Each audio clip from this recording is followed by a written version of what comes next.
Father soon remarried, but then soon divorced. My father was a powerful actor, and ever since I was little, I had always wanted to take after him. I'm very sorry to hear about your mother, G. What kind of education did you get when you were younger? Well, I attended that Emma Willard School in Troy, New York, in 1958. My father introduced me to my drama teacher, Lee Strasser. This is when I really started acting. After this, I went to Vassar College in Poughkeepsie, New York. Throughout my teens, I modeled credited and appeared on the cover of Vogue. That's quite an accomplishment. Let's talk about your life in each decade. Let's start with the 60s. Tell me a little bit about your acting career during this time. Great. Well, I produced 2 films per year throughout the 1960s. I received my first Golden Globe for the most promising newcomer film. A walk on the wild side.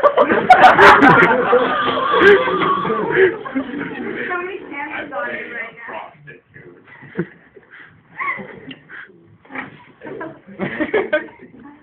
This is too much. In 1963, I didn't know called this was around. the loveliest and most gifted of all young actresses by New Day, After appearing in Sunday in New York. However, later I was called the year's worst actress by Harvard. They must have been on LSD without proper supervision. That is not funny. It's going off.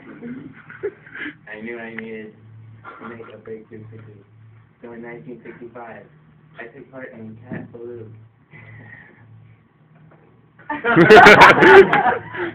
Actually, just a standard movie. I played a school mom turned outlaw. Thankfully, the movie received 5 Oscar nominations and was one of the year's top 10 films. At this time, I was 28. Later in 1968, I was in Barbella. Here, I created my sex symbol status. By the end of the 60s, I became so famous that I started turning down lead roles. Wow, that's quite an accomplishment. Turning down lead roles, I can't imagine. Let's move on to the 70s. Tell me a little bit about yourself during the 70s. Well, 1971 was an exciting year for me. I won my first Academy Award for playing a prostitute in Clue. For some reason, people just really seem to like that. As a prostitute. However, later in the 70s, I did not have great movie success. I once said, My kid said I was blacklisted, but I was gray-listed. I began to take a stance against the war, which I will get into later, but I said the suggestion that because of my actions against the war, my career has been destroyed. But the truth is that my career, far from being destroyed after the war, flourished with a vigor that had not previously been enjoyed. I began to take more of A focus on the Vietnam War. However, I said, when I hear admonition, warning outspoken actors to remember what happened to Fonda back in the 70s, this has me scratching my head. And that would be, I don't always need to be during the movie. I just changed my focus for a little while to something else that was very important to me. However, in 1977, I went back to the movie industry. My comeback movie was fun, but after this, I only wanted to make movies that focused on important issues to me. Well, you sure did have quite a decade once again. However, it's always been important to focus on things that are important to you. What happened after this? This brings me to the 80s. In 1980, I started in the comedy 9 to 5. This was the biggest help to my wealth and fortune. In 1981, I started on Golden Pop with my father, Henry Fonda. This was very important to me because I had never had a good relationship with him. So I really wanted to work on it. Working together in the community really helped. However, soon after, my father won an Academy Award for Best Actor for this movie, but he was too ill to take such an award, so I had to. 5 months later, my father died. That's very sad. I'm so sorry to hear that. At least you ended your relationship with him on good terms. Well, I know that you began producing exercise videos, which were always a hit for me. I have everyone and definitely run off my daily lunch. Such a workout. Well, I'm glad they work for you. Ever since I was little, I have always been into ballet.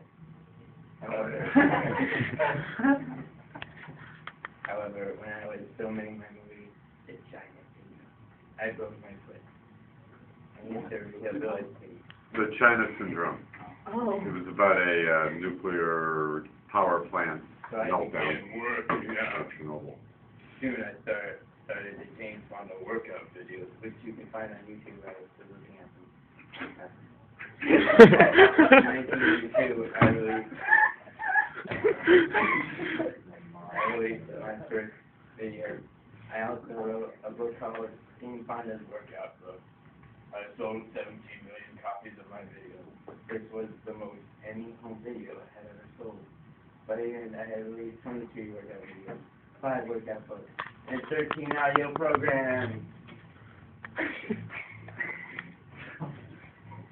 My last video was released in 1995. That's great. When will all your success ever end? You're taking over. Let's watch a clip of your video.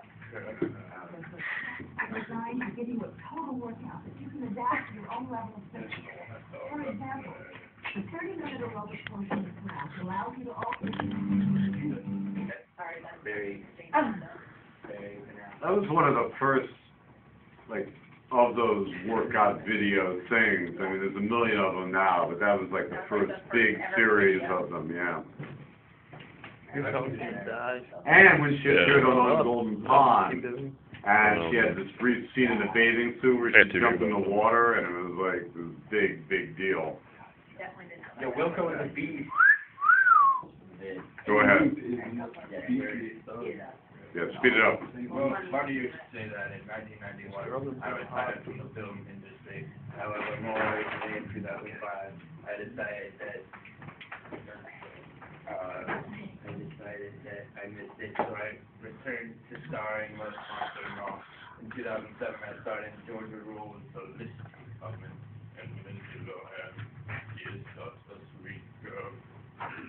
Overall, in my acting career, I received 7 Oscar nominations and won twice.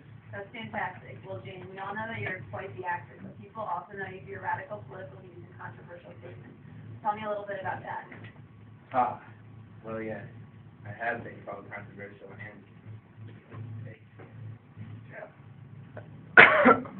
but you know, for the most part, I stand by my beliefs. I hate war, plain and simple. In the 1960s, I took part in political activism in support of the civil rights movement against the Vietnam War. I believe that everyone is equal and should have a fair chance. During the civil rights movement, I supported and still do support the Black Panthers. As I have said before, revolution is an act of love. We are the children of revolution, born to be rebels. It runs out of love.